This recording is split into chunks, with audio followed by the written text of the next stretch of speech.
मुंशी प्रेमचंद की कहानियों की श्रृंखला में प्रस्तुत है एक और कहानी, पंच परमेश्वर। जुम्मन शेख अलगू चौधरी में गाढ़ी मित्रता थी। साझे में खेती होती थी, कुछ लेन देन में भी साझा था। एक को दूसरे पर अटल विश्वास था। जुम्मन जब हज करने गए थे तब अपना घर अलगू को सौंप गए थे और अलगू जब कभी बाहर जाते तो जुम्मन पर अपना घर छोड़ देते थे। उनमें न खाने पीने का व्यवहार था, न धर्म का नाता, केवल विचार मिलते थे। मित्रता का मूल मंत्र भी यही है। इस मित्रता का जन्म उसी समय हुआ जब दोनों मित्र बालक ही थे और जुम्मन के पूज्य पिता जुमराती उन्हें शिक्षा प्रदान करते थे। अलगू ने गुरु जी की बहुत सेवा की थी, खूब प्याले धोए। उनका हुक्का एक क्षण के लिए भी विश्राम न लेने पाता था, क्योंकि प्रत्येक चिलम अलगू को आध घंटे तक किताबों से अलग कर देती थी। अलगू के पिता पुराने विचारों के मनुष्य थे। उन्हें शिक्षा की अपेक्षा गुरु की सेवा शुश्रूषा पे अधिक विश्वास था। वो कहते थे कि विद्या पढ़ने से नहीं आती, जो कुछ होता है गुरु के आशीर्वाद से। बस गुरु जी की कृपा दृष्टि चाहिए।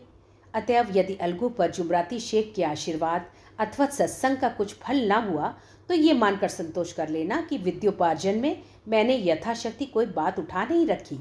विद्या उसके भाग्य ही में न थी तो वह कैसे आती। मगर जुमराती शेख स्वयं आशीर्वाद के कायल न थे। उन्हें अपने सोटे पर अधिक भरोसा था और उसी सोटे के प्रताप से आसपास के गांवों में जुम्मन की पूजा होती थी। उनके लिखे हुए रहननामे या बैनामे पर कचहरी का मुहर्रिर भी कदम न उठा सकता था। हल्के का डाकिया, कांस्टेबल और तहसील का चपरासी सब उनकी कृपा की आकांक्षा रखते थे। अतएव अलगू का मान उनके धन के कारण था, तो जुम्मन शेख अपनी अनमोल विद्या से ही सबके आदर पात्र बन गए थे। जुम्मन शेख की एक बूढ़ी खाला थी। उसके पास कुछ थोड़ी सी मिल्कियत थी, परंतु उसके निकट संबंधियों में कोई न था। जुम्मन ने लंबे चौड़े वादे करके वो मिल्कियत अपने नाम लिखवा ली थी। जब तक दानपात्र की रजिस्ट्री न हुई तब तक खाला जान का खूब आदर सत्कार किया गया। उन्हें खूब स्वादिष्ट पदार्थ खिलाए गए, हलवे पुलाव की वर्षा सी की गई। पर रजिस्ट्री की मुहर ने इन खातिरदारियों पर भी मानो मुहर लगा दी। जुम्मन की पत्नी करीमन रोटियों के साथ कड़वी बातों के तेज तीखे सालन भी देने लगी। जुम्मन शेख भी निष्ठुर हो गए। अब बेचारी खाला जान को प्रायः नित्य ही ऐसी बातें सुननी पड़ती थी। बुढ़िया न जाने कब तक जिएगी। 2-3 बीघे उसर क्या दे दिया, मानो मोल ले लिया है। बघारी दाल के बिना रोटियां नहीं उतरती। जितना रुपया इसके पेट में झोंक चुके उतने से तो अब तक गांव मोल ले लेते। कुछ दिन खाला जान ने सुना और सहा, पर जब ना सहा गया तब जुम्मन से शिकायत की। कुछ दिन तक तो यूं ही रो धोकर काम चलता रहा। अंत में एक दिन खाला ने जुम्मन से कहा, बेटा, तुम्हारे साथ मेरा निर्वाह न होगा, तुम मुझे रुपए दे दिया करो, मैं अपना पका खा लूंगी। जुम्मन ने धृष्टता के साथ उत्तर दिया, रुपए क्या यहाँ फलते हैं? खाला ने नम्रता से कहा, मुझे कुछ रूखा सूखा चाहिए भी कि नहीं? जुम्मन ने गंभीर स्वर से जवाब दिया, तो कोई ये थोड़े ही समझा था कि तू मौत से लड़कर आई हो। खाला बिगड़ गई। उन्होंने पंचायत करने की धमकी दी। जुम्मन हंसे, जिस तरह कोई शिकारी हिरन को जाली की तरफ जाते देखकर मन ही मन हंसता है। वो बोले, हाँ ज़रूर पंचायत करो, फैसला हो जाए। मुझे भी ये रात दिन की खिटखिट पसंद नहीं।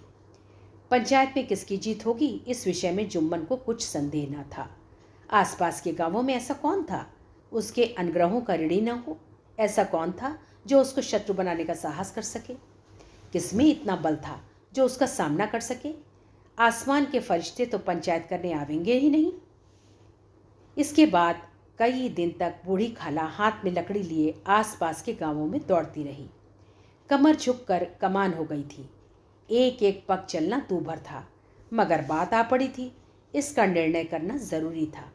बिरला ही कोई भला आदमी होगा जिसके सामने बुढ़िया ने दुख के आंसू ना बहाए हों। किसी ने तो यूं ही ऊपरी मन से हूँ करके टाल दिया और किसी ने इस अन्याय पर जमाने को गालियां दी। कहा, कब्र में पांव लटके हुए हैं, आज मरे कल दूसरा दिन, पर हवस नहीं मानती। अब तुम्हें क्या चाहिए? रोटी खाओ और अल्लाह का नाम लो। तुम्हें अब खेती बाड़ी से क्या काम है?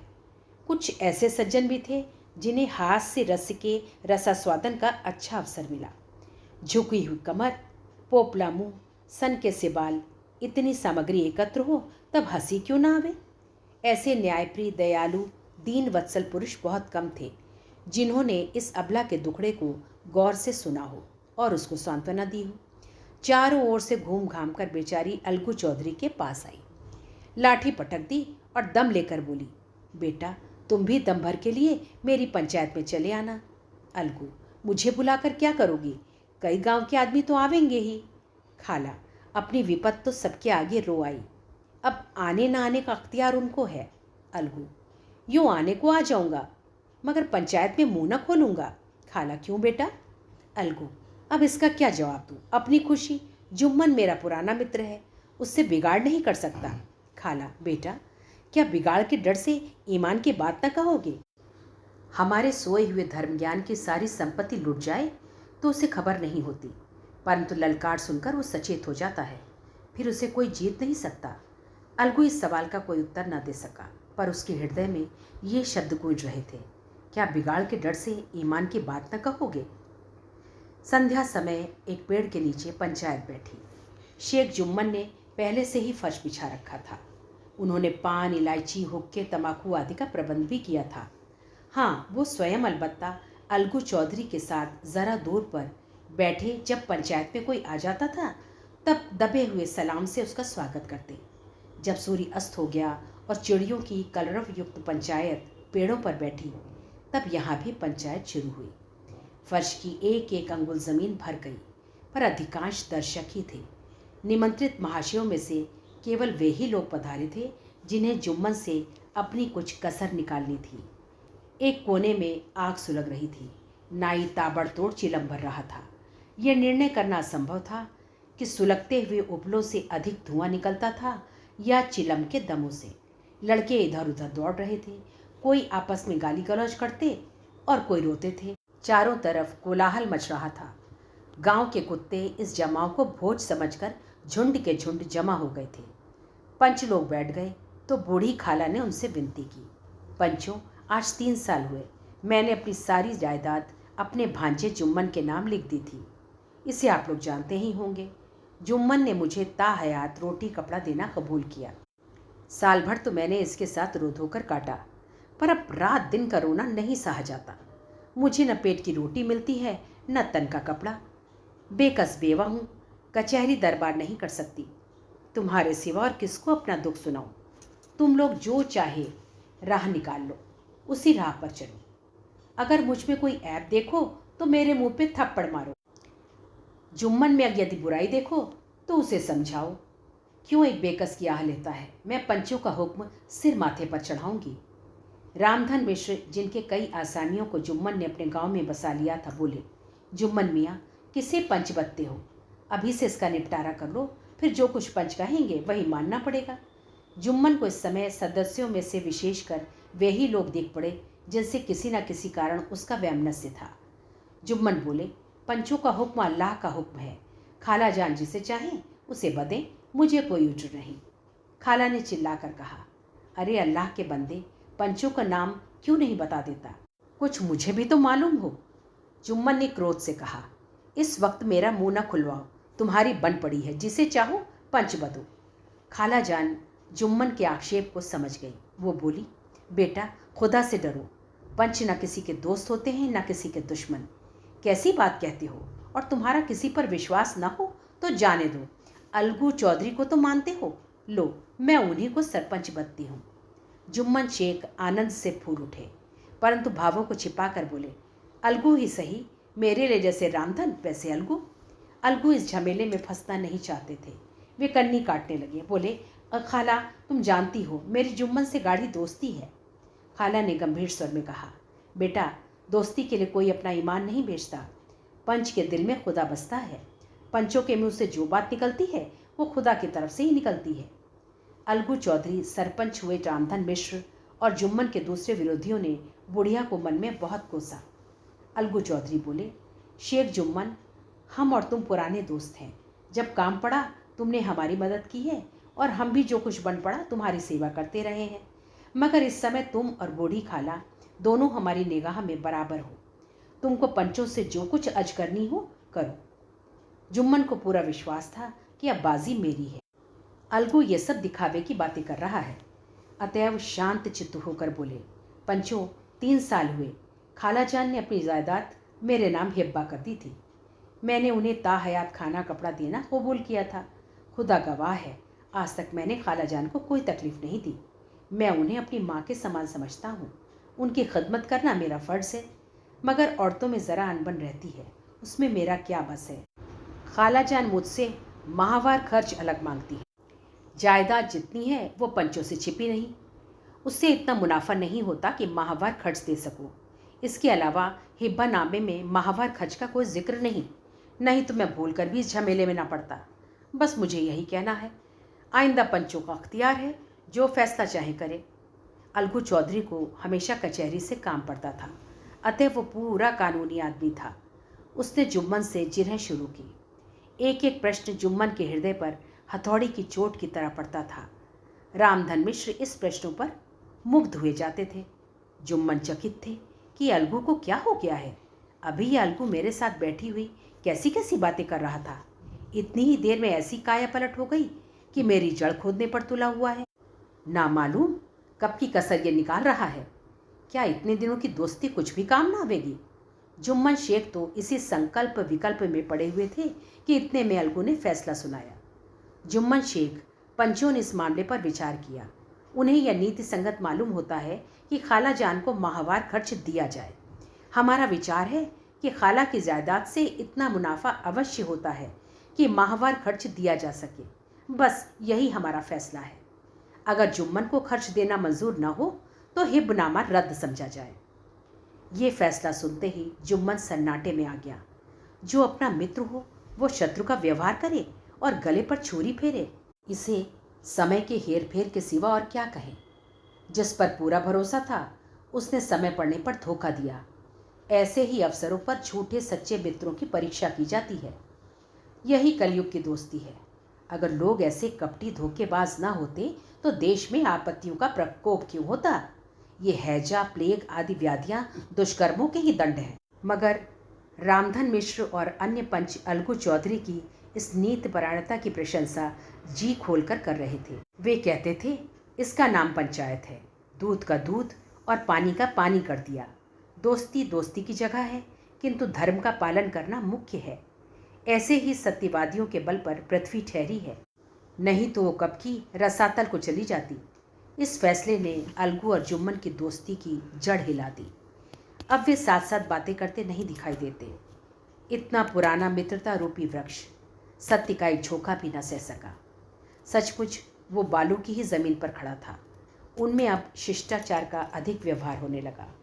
एक दूसरे की आवभगत ज्यादा करने लगा। वे मिलते जुलते थे, मगर उसी तरह जैसे तलवार से ढाल मिलती थी। जुम्मन के चित्त में मित्र की कुटिलता आठों पहर खटका करती थी। उसे हर घड़ी यही चिंता रहती थी कि किसी तरह बदला लेने का अवसर मिले। अच्छे कामों की सिद्धि में बड़ी देर लगती है, पर बुरे कामों की सिद्धि में ये बात नहीं। जुम्मन को भी बदला लेने का अवसर जल्द ही मिल गया। पिछले साल अलगू चौधरी बटेसर से बैलों की एक बहुत अच्छी गोई मोल लाए थे। बैल पचाही जाति के सुंदर बड़े बड़े सींगों वाले थे। महीनों तक आसपास के गांव के लोग दर्शन करते रहे। दैव योग से जुम्मन के पंचायत के 1 महीने के बाद इस जोड़ी का एक बैल मर गया। जुम्मन ने दोस्तों से कहा, यह दगाबाजी की सज़ा है। इंसान सब्र भले ही कर जाए, पर खुदा नेकबद सब देखता है। अलगू को संदेह हुआ कि जुम्मन ने बैल को विष दिला दिया है। चौधराइन ने भी जुम्मन पर ही इस दुर्घटना का दोषारोपण किया। उसने कहा, जुम्मन ने कुछ कर करा दिया है। चौधराइन और करीमन में इस विषय पर एक दिन खूब वाद विवाद हुआ। दोनों देवियों ने शब्द बाहुल्य की नदी बहा दी। व्यंग, वक्तोक्ति, अन्योक्ति और उपमा आदि अलंकारों में बातें हुई। जुम्मन ने किसी तरह शांति स्थापित की।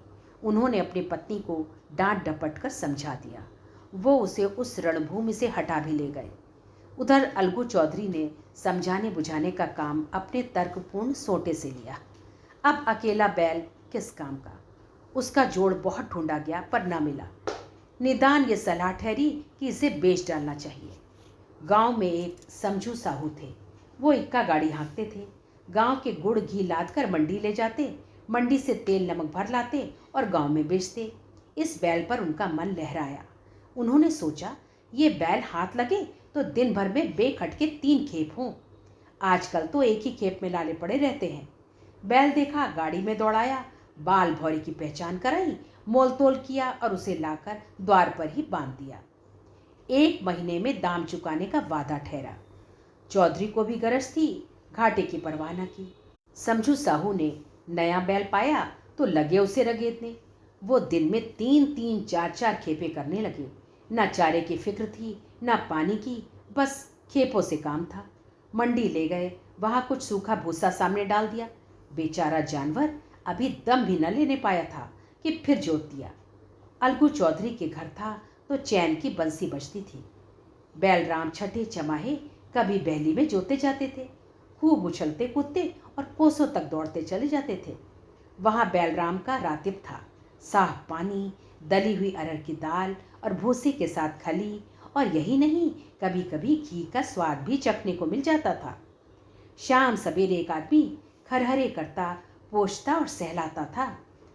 कहाँ वहाँ सुख चैन, कहाँ यह 8 पहर कहीं खपत। महीने भर ही में वो पिस सा गया। इक्के का यजुआ देखते ही उसका लहू सूख जाता था। एक एक पग चलना तू भर था, हड्डियां निकल आई थी, पर था वो पानीदार, मार की बर्दाश्त न थी। एक दिन चौधरी खेत में साहू जी ने दूना बूझा लादा। दिन भर का थका जानवर, पैर न उठते थे, पर साहू जी कोड़े फटकारने लगे। बस फिर क्या था, बैल कलेजा तोड़ चला। कुछ दूर दौड़ा और चाहा कि ज़रा दम ले लूं, पर साहू जी को जल्द पहुंचने की फिक्र थी। अतः उन्होंने कई कोड़े बड़ी निर्दयता से फटकारे। बैल ने एक बार फिर जोर लगाया, पर अब की बार शक्ति ने जवाब दे दिया। वो धरती पर गिर पड़ा और ऐसा गिरा कि फिर न उठा।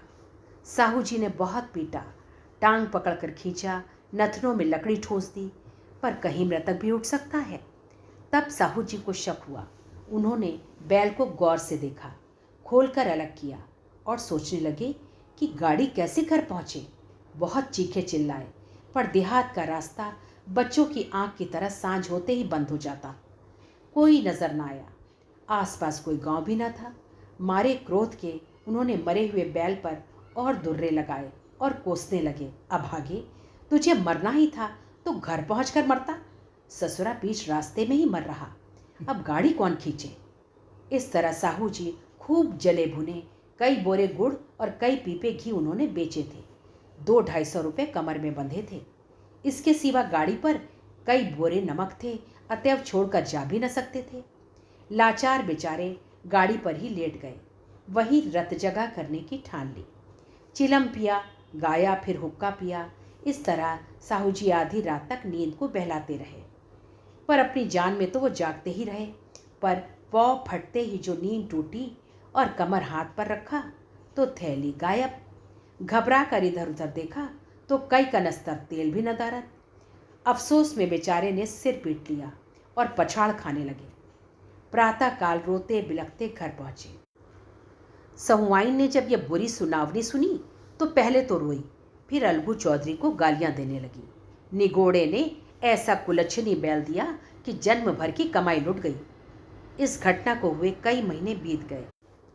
अलगू जब अपने बैल के दाम मांगते, तब साहू और सहुआइन दोनों ही झल्लाए हुए कुत्ते की तरह चढ़ बैठते और अंड बंड बकने लगते। वाह, यहाँ तो सारे जन की कमाई लुट गई, सत्यानाश हो गया, इन्हें दामों की पड़ी है। मुर्दा बैल दिया था, उस पर दाम मांगने चले आए हैं। आंखों में धूल झोंक दी, सत्यानाशी बैल गले बांध दिया। हमें गिरा पोंगा ही समझ लिया है। हम भी बनिए के बच्चे हैं, ऐसे बुद्धू कहीं और होंगे। पहले जाकर किसी गड्ढे में मुंह धो आओ, तब दाम लेना। न जी मानता हो तो हमारा बैल खोल ले आओ, महीना भर के बदले 2 महीना जोत दो, और क्या लोगे। चौधरी के अशुभ चिंतकों की कमी न थी।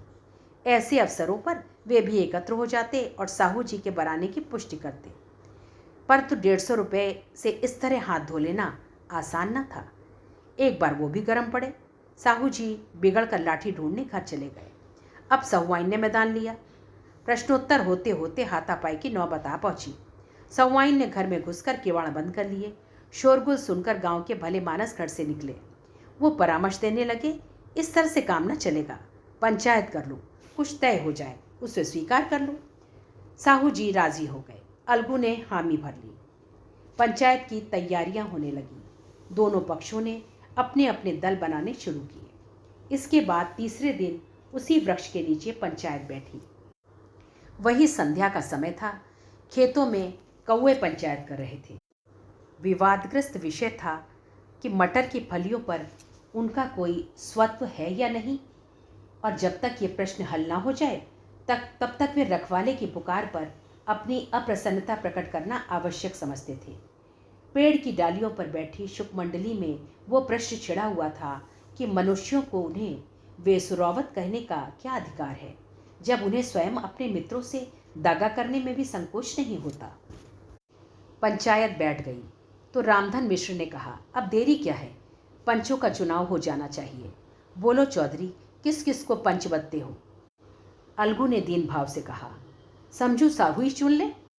समझू खड़े हुए और कड़क कर बोले, मेरी ओर से जुम्मन शेख। जुम्मन का नाम सुनते ही अलगू चौधरी का कलेजा धक धक करने लगा, मानो किसी ने अचानक थप्पड़ मार दिया हो। रामधन अलगू के मित्र थे, वो बात को टाल गए। पूछा, क्यों चौधरी, तुम्हें कोई उज्र नहीं? चौधरी ने निराश होकर कहा, नहीं, मुझे क्या उज्र होगा। अपने उत्तरदायित्व का ज्ञान बहुधा हमारे संकुचित व्यवहारों का सुधारक होता है। जब हम राह भूल कर भटकने लगते हैं तब यही ज्ञान हमारा विश्वसनीय पथ प्रदर्शक बन जाता है। पत्र संपादक अपनी शांति कुटी में बैठा हुआ कितनी धृष्टता और स्वतंत्रता के साथ अपनी प्रबल लेखनी से मंत्रिमंडल पर आक्रमण करता है, परंतु ऐसे अवसर आते हैं जब स्वयं मंत्रिमंडल में सम्मिलित होता है। मंडल के भवन में पग धरते ही उसकी लेखनी कितनी मर्मज्ञ, कितनी विचारशील, कितनी न्यायपरायण हो जाती है। इसका कारण उत्तरदायित्व का ज्ञान है। नवयुवक युवावस्था में कितना उद्दंड रहता है। माता पिता उसकी ओर से कितने चिंतित रहते हैं। वे उसे कुल कलंक समझते हैं, परंतु थोड़े ही समय में परिवार का बोझ सिर पर पड़ते ही वो अव्यवस्थित चित्त उन्मत्त युवक कितना धैर्यशील, कैसा शांत चित्त हो जाता है। ये भी उत्तरदायित्व के ज्ञान का फल है। जुम्मन शेख के मन में भी सरपंच का उच्च स्थान ग्रहण करते ही अपने जिम्मेदारी का भाव पैदा हुआ। उसने सोचा, मैं इस वक्त न्याय और धर्म के सर्वोच्च आसन पर बैठा हूँ। मेरे मुंह से इस समय जो कुछ निकलेगा वो देववाणी के सदृश होगा, और देववाणी में मेरे मनोविकारों का कदापि समावेश न होना चाहिए। मुझे सत्य से जौ भर भी टलना उचित नहीं। पंचों ने दोनों पक्षों से सवाल जवाब करने शुरू किए। बहुत देर तक दोनों दल अपने अपने पक्ष का समर्थन करते रहे। इस विषय में तो सब सहमत थे कि समझू को बैल का मूल्य देना चाहिए, परंतु वो महाशय इस कारण रियायत करना चाहते थे कि बैल के मर जाने से समझू को हानि हुई। उसके प्रतिकूल 2 सभ्य मूल के अतिरिक्त समझू को दंड भी देना चाहते थे, जिससे फिर किसी को पशुओं के साथ ऐसी निर्दयता करने का साहस ना हो। अंत में जुम्मन ने फैसला सुनाया, अलगू चौधरी और समझू साहू, पंचों ने तुम्हारे मामले पर अच्छी तरह विचार किया। समझू को उचित है कि बैल का पूरा दाम दें। जिस वक्त उन्होंने बैल लिया उसे कोई बीमारी न थी। अगर उसी समय दाम दे दिए जाते तो आज समझू उसे फेर लेने का आग्रह न करते। बैल की मृत्यु केवल इस कारण हुई कि उससे बड़ा कठिन परिश्रम लिया गया और उसके दाने चारे का कोई प्रबंध न किया गया। रामधन मिश्र बोले, समझू ने बैल को जानबूझकर मारा है, अतएव उसे दंड लेना चाहिए। जुम्मन बोले, यह दूसरा सवाल है, हमको इससे कोई मतलब नहीं। झगड़ू साहू ने कहा, समझू के साथ कोई रियायत होनी चाहिए। जुम्मन बोले, ये अलगू चौधरी की इच्छा पर निर्भर है। ये रियायत करें तो उनकी भलबंसी। अलगू चौधरी फूले न समाये, उठ खड़े हुए और जोर से बोले, पंच परमेश्वर की जय। इसके साथ ही चारों ओर से प्रतिध्वनि हुई, पंच परमेश्वर की जय। ये मनुष्य का काम नहीं, पंच में परमेश्वर वास करते हैं, ये उन्हीं की महिमा है। पंच के सामने खोटे को कौन खरा कह सकता है।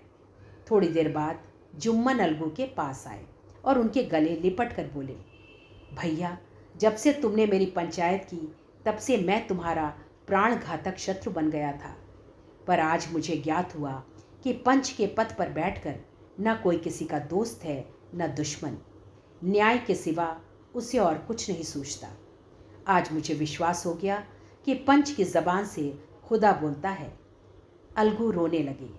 इस पानी से दोनों के दिलों का मैल धुल गया। मित्रता की मुरझाई हुई लता फिर हरी हो गई। आज की कहानी यही समाप्त होती है। साथियों, यदि आपको मेरा वाचन पसंद आ रहा है तो कृपया मेरे चैनल को सब्सक्राइब करें, शेयर करें। धन्यवाद।